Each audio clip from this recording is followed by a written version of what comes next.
He'd built an empire on ice and indifference, turning his heart to stone the night his father's blood painted the marble floor of their Seoul penthouse.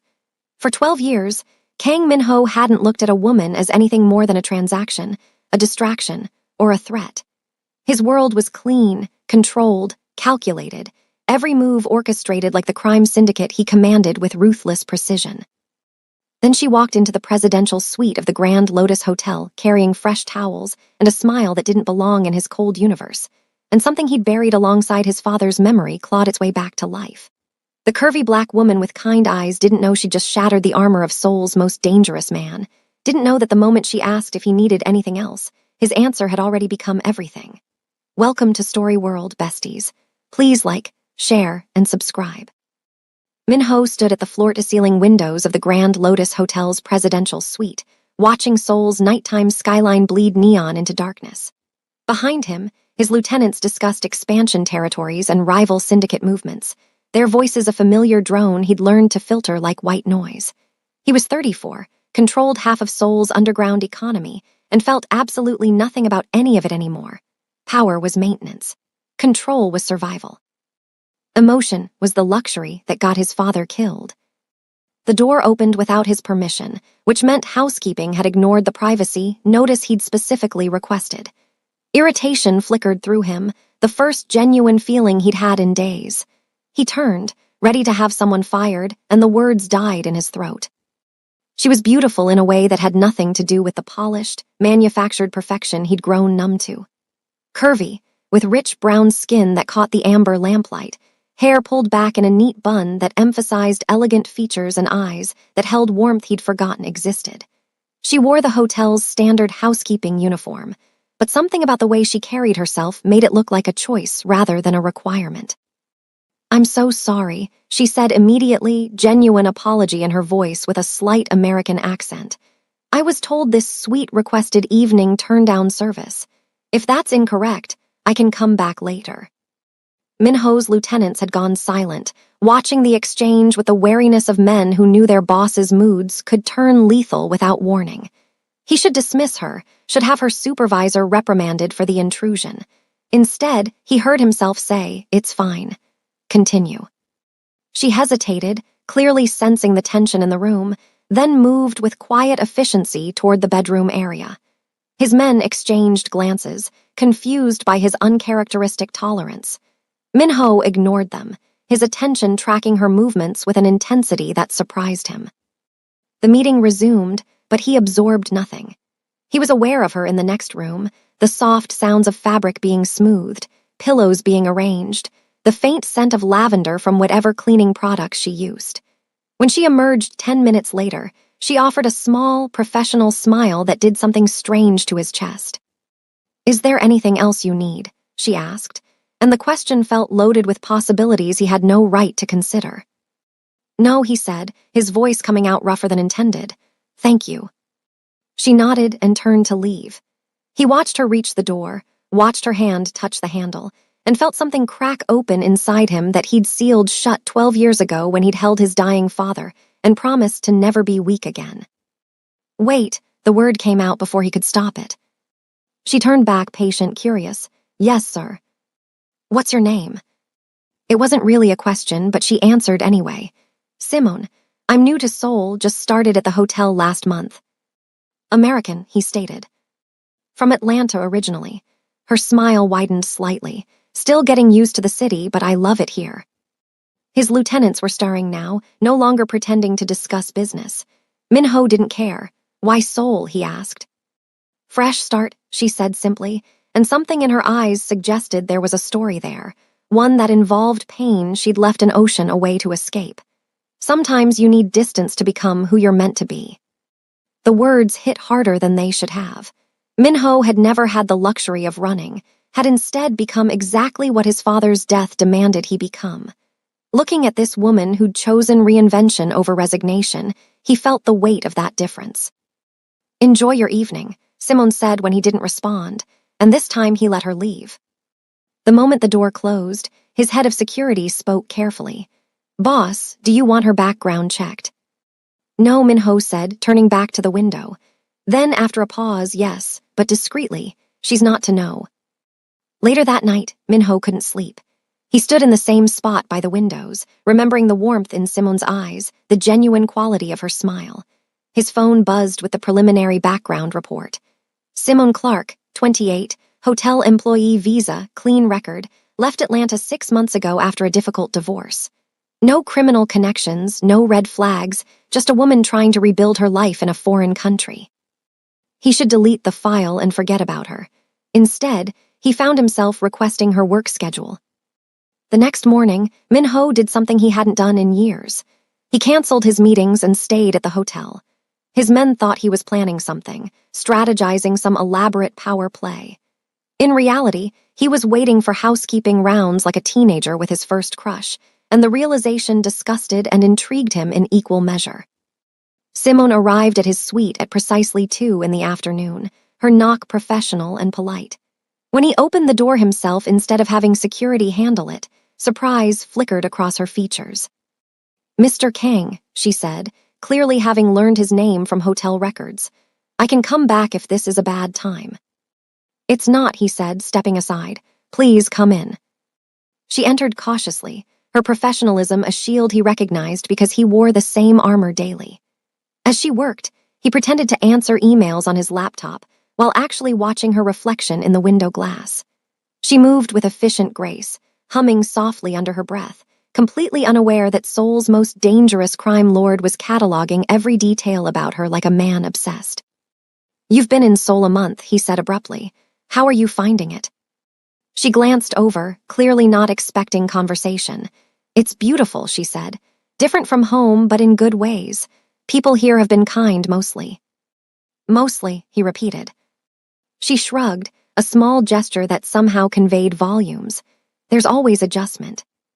Language barriers, cultural differences, moments where you feel very alone in a crowded city.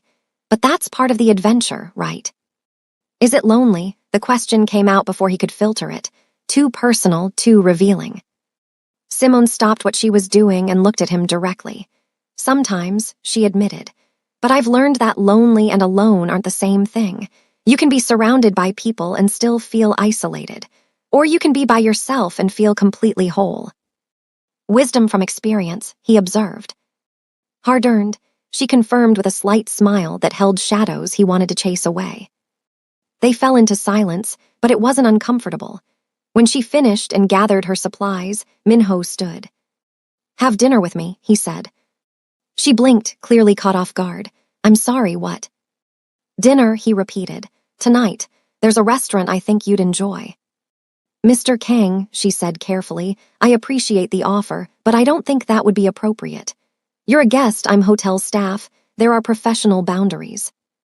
"I'm not asking as a guest," he said, moving closer but maintaining respectful distance. "I'm asking as someone who would like to get to know you better outside the context of hotel protocols and housekeeping schedules."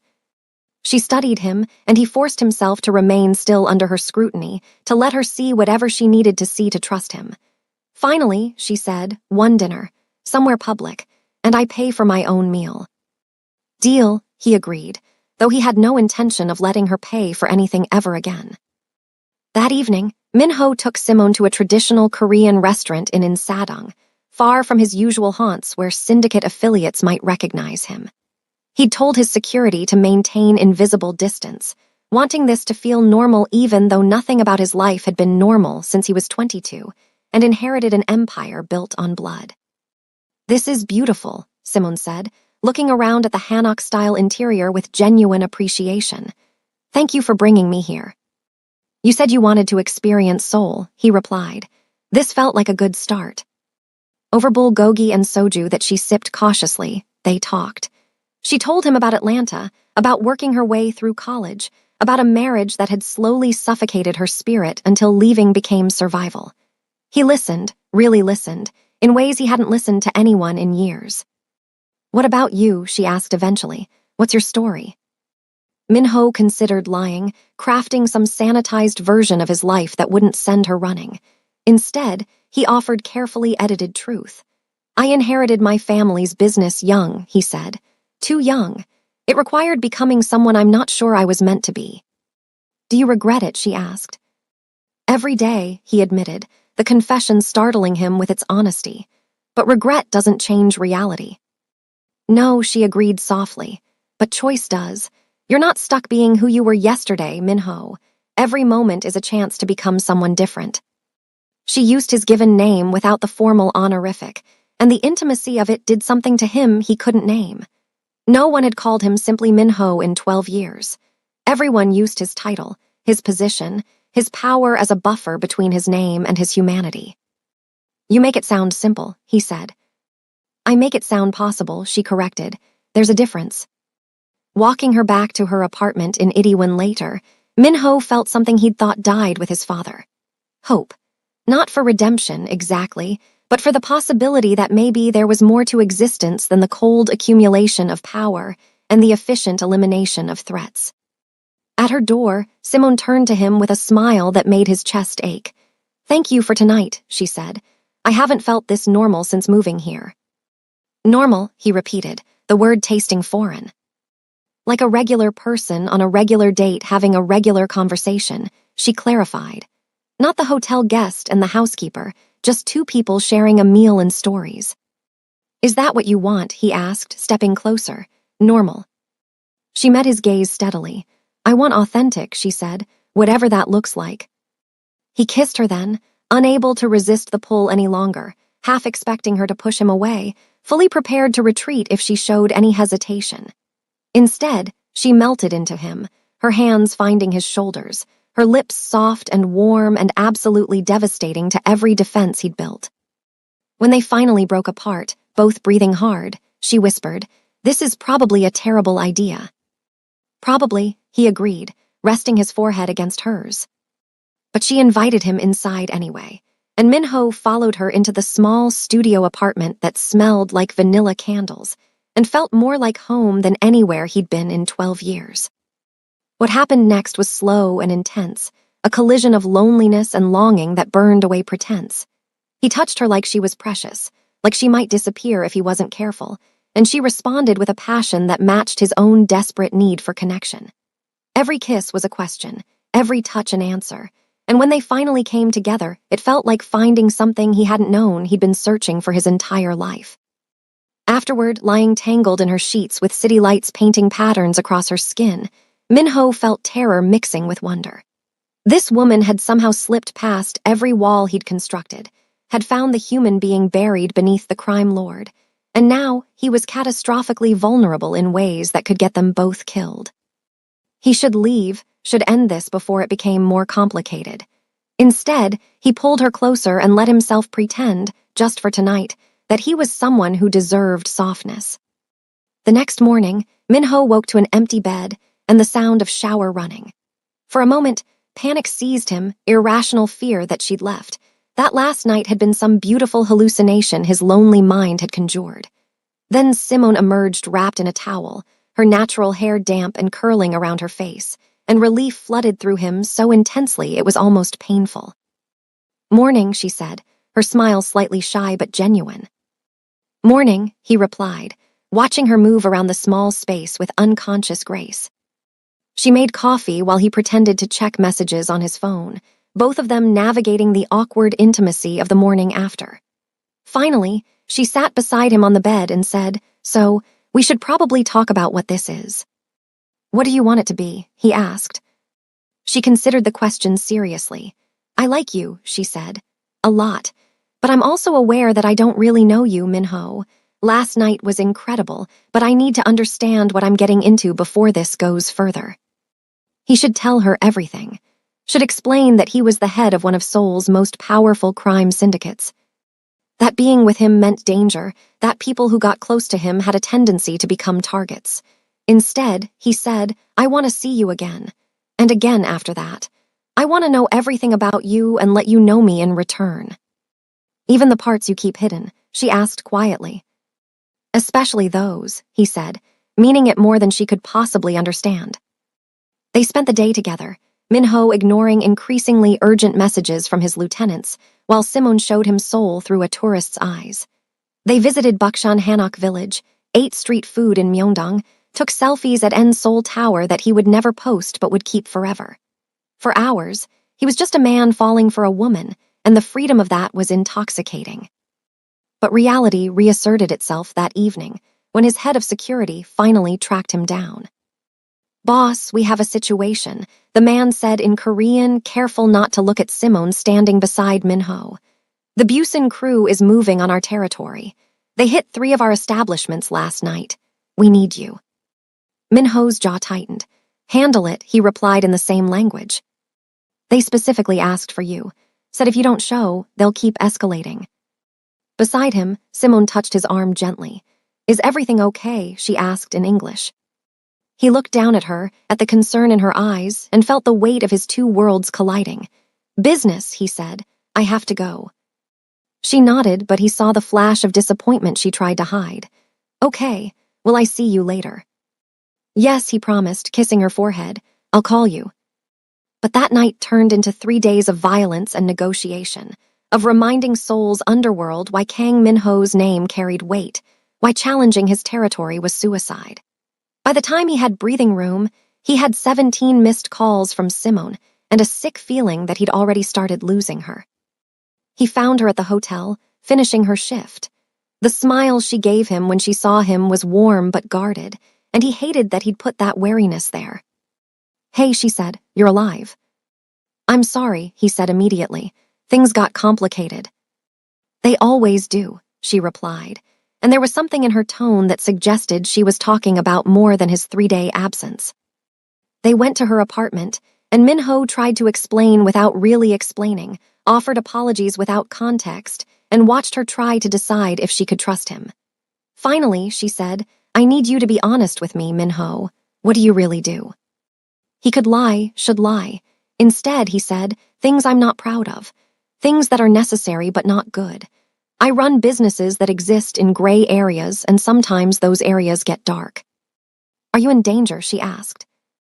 "Sometimes," he admitted. "Are you putting me in danger by being with me?" He wanted to say no, wanted to promise her safety, but he respected her too much to lie.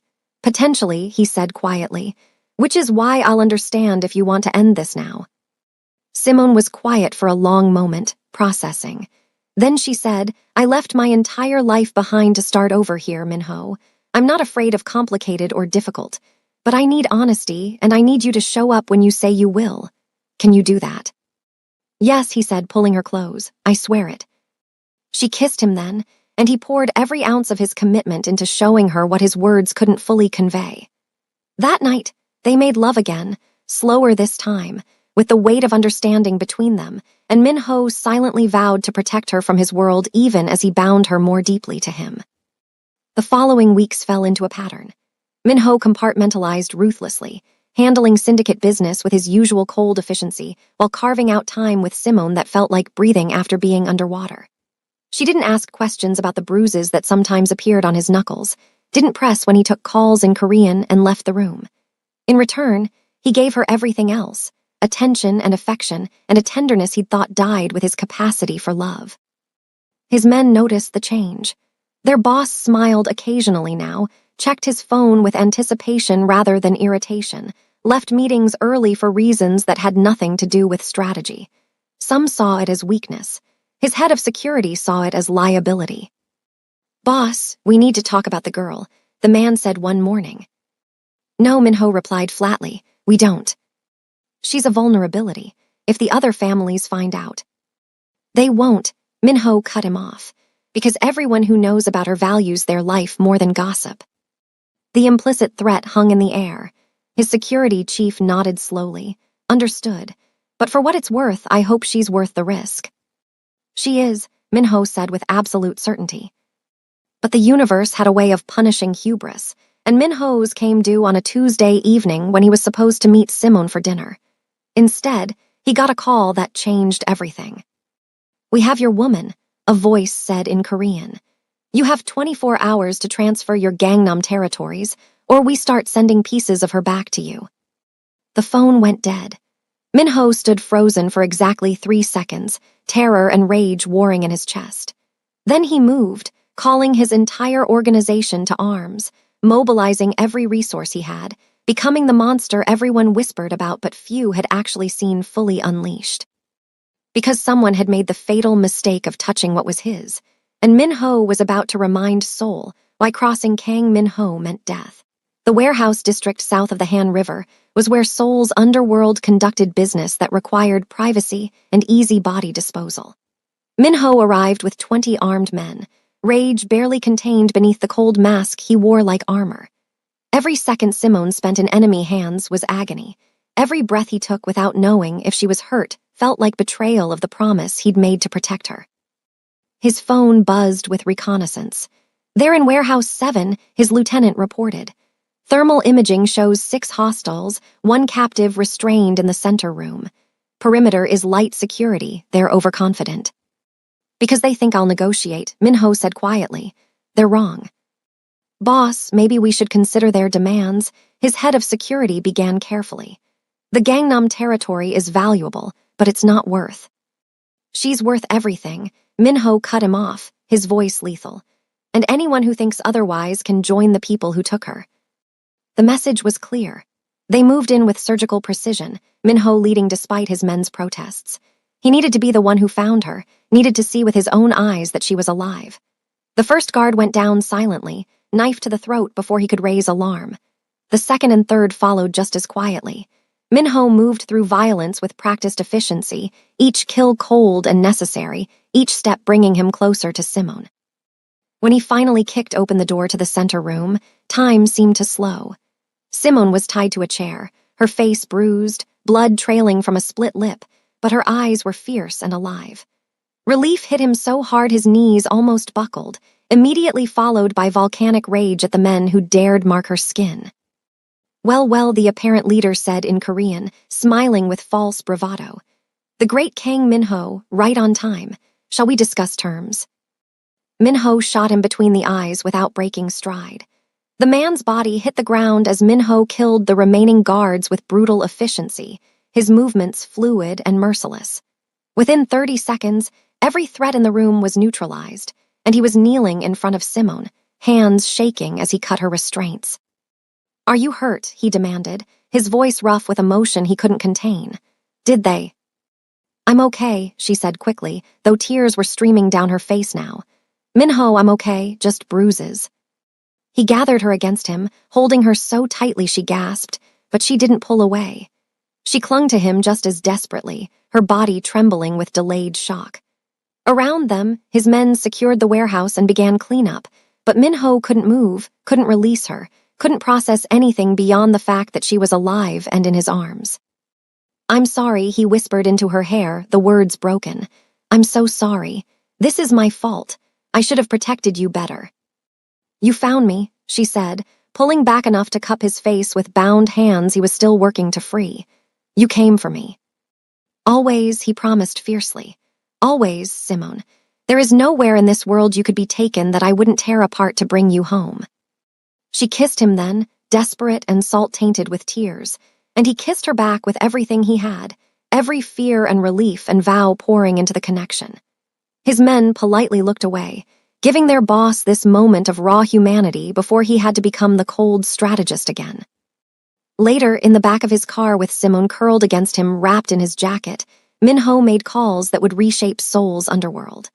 Every family that had any connection to her kidnapping would pay.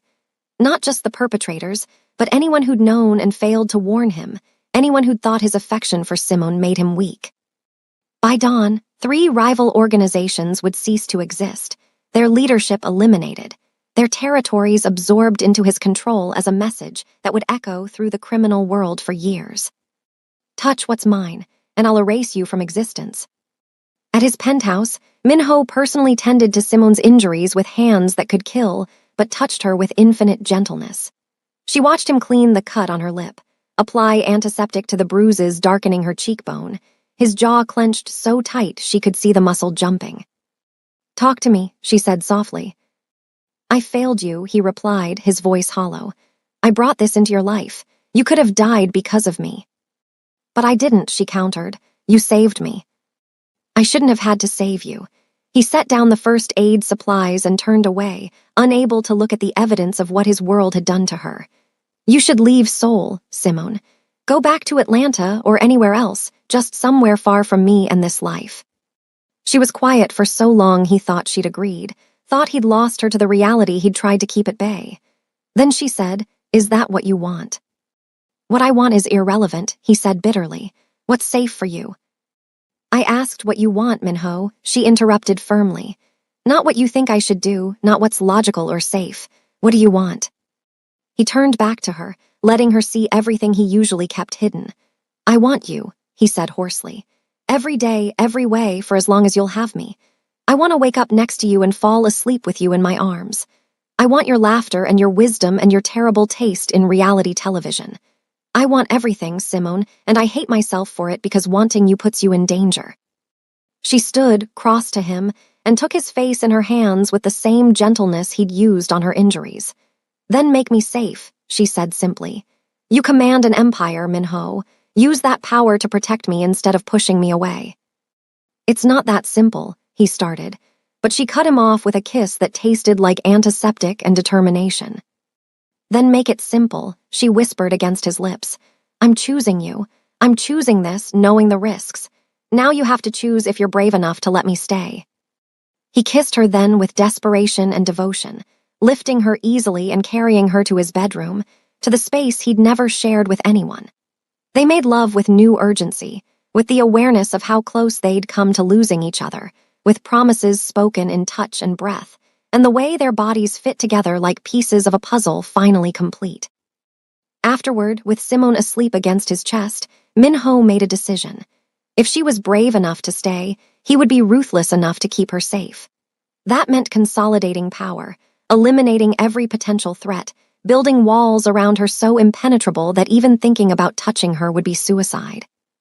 It also meant finally stepping fully into the darkness he'd been avoiding, becoming the monster completely so she could exist in light.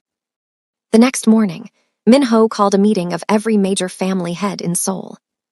The gathering was unprecedented, the tension thick enough to choke on. These were men who'd built empires on violence and cunning, who respected strength and exploited weakness. They came because refusing Kang Minho's summons was tantamount to declaring war. "Thank you for coming," Minho said, standing at the head of the table in a private room of his most exclusive club. "I'll be brief.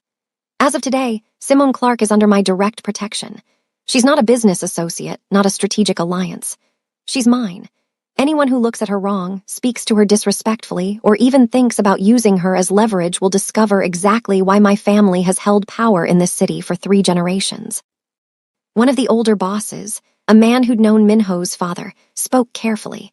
"With respect, Minho, personal attachments are vulnerabilities we all learn to avoid for good reason." "With respect," Minho replied, his voice cold, "I didn't ask for opinions. I'm informing you of reality.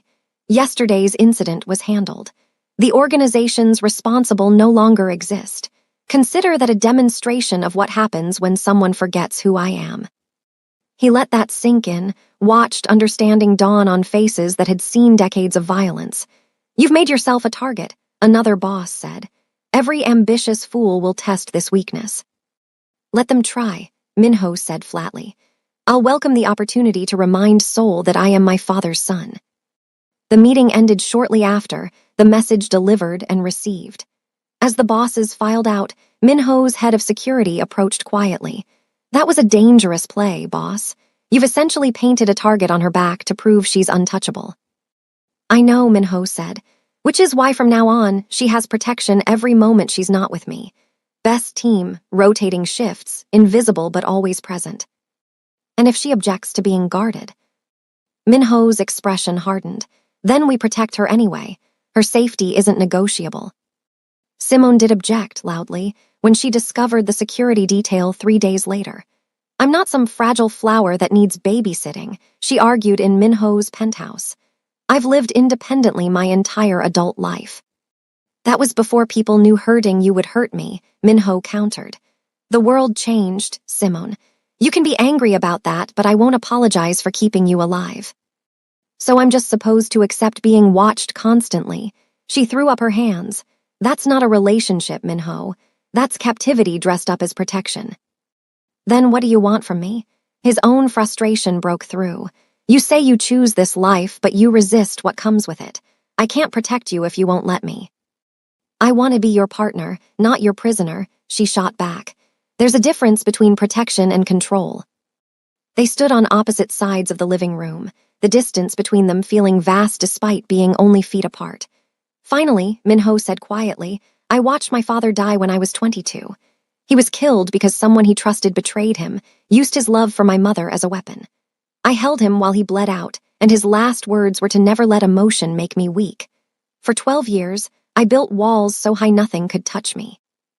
Then you walked into my hotel room with towels and a smile, and those walls crumbled like they were made of sand. He moved closer, his eyes intense. So yes, I'm overprotective and controlling and probably suffocating. But the alternative is pretending I could survive losing you, and we both know that's a lie. You've become the center of my world, Simone, my weakness and my strength, and I'll do whatever it takes to keep you safe, even if you hate me for it. Simone's expression softened. I don't hate you, she said. I love you, you impossible, frustrating man. But love without trust becomes toxicity.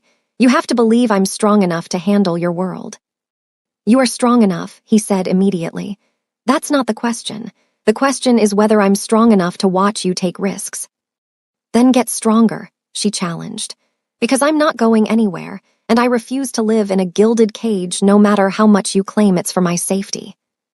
They stared at each other, wills clashing, until Minho finally nodded slowly. Compromise, he said. You keep the security detail, but they maintain distance unless there's active threat. You get more freedom. I get peace of mind knowing someone's watching when I can't be there. And you talk to me before making decisions about my life, she added. We're partners, which means I get a say in how we handle threats. Agreed, he said, pulling her close. But if something happens and I override you to keep you safe, then we'll fight about it after, she finished, wrapping her arms around him. I can live with that. They sealed the compromise with a kiss that quickly deepened into something more urgent. Minho lifted her easily, carrying her to the bedroom where they communicated what words couldn't fully express, the fear and relief and desperate need to reaffirm connection after conflict. 2 weeks later, they fell into a rhythm that almost felt sustainable. Simone continued working at the hotel despite Minho's offer to support her financially, insisting she needed purpose beyond being his girlfriend. He respected that, though his security team quietly ensured her shifts were the safest possible, that difficult guests were handled before they reached her, that she moved through her days wrapped in invisible protection. In private, they built a relationship that existed separate from his criminal empire. Movie nights where he discovered her obsession with terrible rom-coms. Cooking disasters where her attempts at Korean food made him laugh until his sides hurt. Quiet mornings where she did yoga while he answered emails, existing comfortably in the same space. But the underworld doesn't sleep, and eventually the peace shattered. It started with whispers. A new player had arrived in Seoul, someone connected to the Chinese triads with ambitions and resources. They were making moves on territory, not Minho's directly, but close enough to be concerning. His lieutenants recommended preemptive action. Minho agreed, planning to handle it quietly. Then Simone met David Chen at a hotel networking event. She mentioned it casually over dinner, not knowing the name would make Minho's blood run cold. Nice guy, she said. New guest, staying in the East Wing penthouse. Very friendly, asked a lot of questions about Seoul. Questions about what? Minho asked carefully. Just general stuff, she said.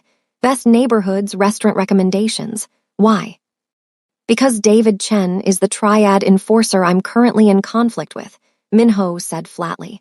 And he just used you to get intelligence on me. Simone's face paled. I didn't know. He seemed so normal, just a businessman. That's the point, Minho said, already texting his security team. He approached you specifically, Simone.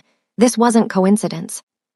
Within the hour, Minho learned that Chen had specifically requested Simone for his sweet service, had orchestrated the networking event to seem natural, had been gathering information about Minho's routines and vulnerabilities.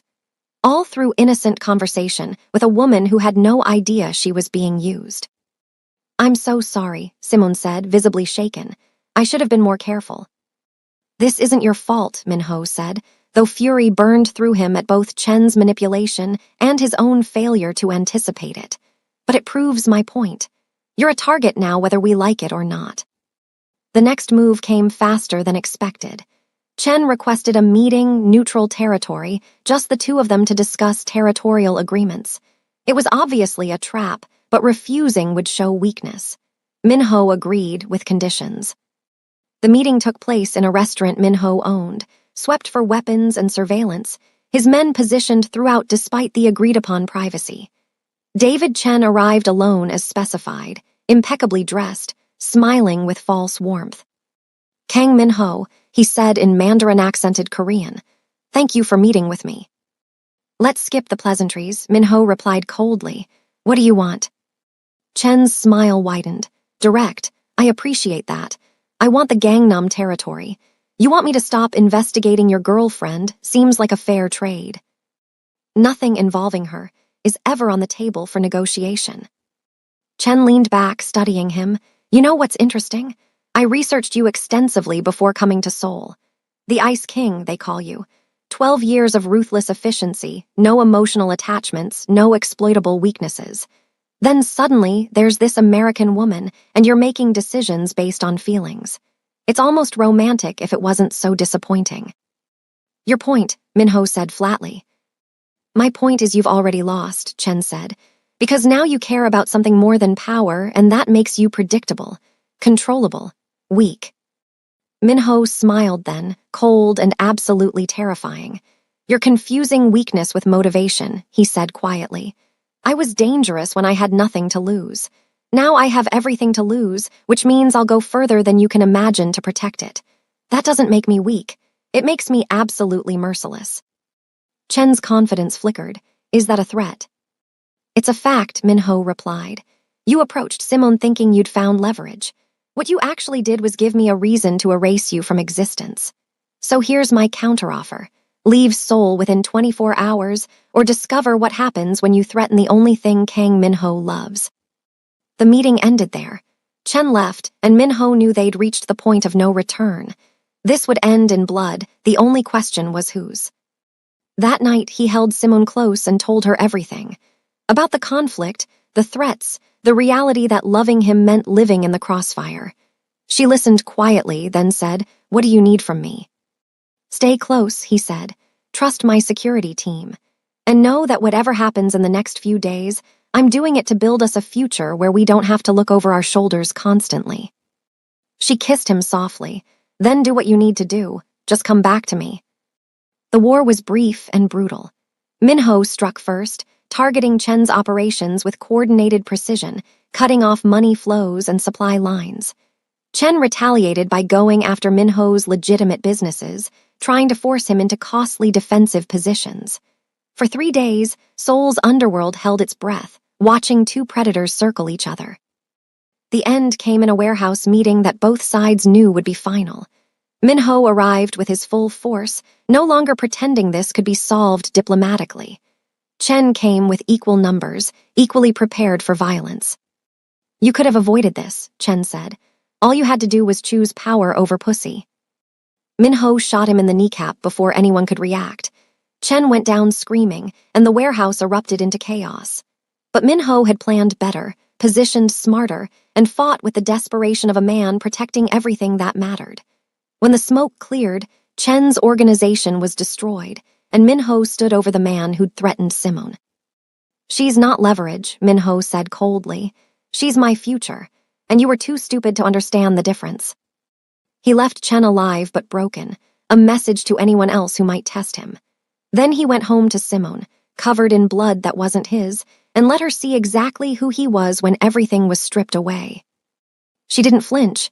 She helped him out of his ruined clothes, cleaned the minor injuries he'd sustained, and held him while the adrenaline crash hit. "I love you," she said simply. "All of you, even the parts that scare me." 3 months later, Minho proposed on the hotel rooftop where they'd first really talked, presenting a ring that had belonged to his mother. Simone said yes through tears, and he kissed her with the reverence of a man who'd found redemption in the most unexpected place. Their wedding was small, private, attended only by people who understood what their union meant. His lieutenants, her few close friends, and the hotel manager who'd unknowingly changed Minho's life by assigning Simone to his suite. As he slipped the ring on her finger, Minho silently thanked whatever force had brought this woman into his cold world and taught him that love wasn't weakness. It was the strongest thing he'd ever known. A year later, Simone stood in their penthouse nursery, one hand on her rounded belly, watching Seoul's sunset paint the sky in brilliant colors. Minho came up behind her, wrapping his arms around her carefully, resting his hand over hers where their daughter kicked strongly. "She's going to be stubborn," Simone said, laughing, just like her father. "She's going to be perfect," Minho corrected, like her mother. They stood together, the crime lord and the hotel worker, the ice king and the woman who'd melted him, building a future neither had believed possible. Outside, Seoul continued its endless rhythm, but inside this moment, they had everything that mattered. Love had conquered fear. Trust had defeated trauma. And Kang Min-ho, who'd spent 12 years believing emotion was weakness, had finally learned that the bravest thing he'd ever done was let Simone Clark see his heart. Their story wasn't conventional. It was dangerous, complicated, built on foundations that should have crumbled. But some loves are strong enough to reshape worlds, and theirs had transformed Seoul's most feared criminal into a man who believed in tomorrows again. And as their daughter kicked beneath their joined hands, both of them smiled, knowing they'd created something beautiful from the ashes of their separate pains. A family, a future. A love worth every risk they'd taken to protect it. The end came not with violence, but with peace. And for Kang Min-ho and Simone Clark, that was the greatest victory of all.